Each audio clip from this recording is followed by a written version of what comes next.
Welcome to Pindar Poetry. We hope you learned something new. You begin by preparing the right tools and taking immediate action.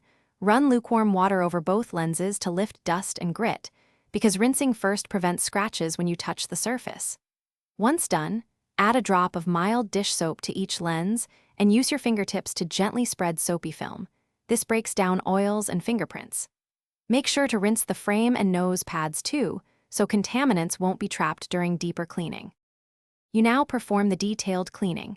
With a thin soapy film on the lenses, rub both sides in small circular motions using light pressure. This dislodges oils without harming coatings. Once done, clean nose pads and frame crevices with a soft brush or cotton swab to remove buildup that causes skin irritation.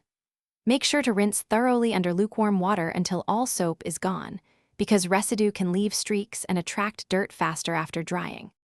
You finish by drying and checking your work. Gently pat and then polish lenses with a clean microfiber cloth, using sweeping strokes from center outward to avoid dragging debris. Once done, inspect at an angle under light.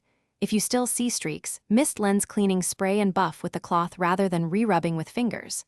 If troubles appear, stubborn marks, scratches, or peeling coating, stop trying abrasive fixes and consult your optician to avoid permanent damage. Thanks for watching. Consider subscribing if we helped you.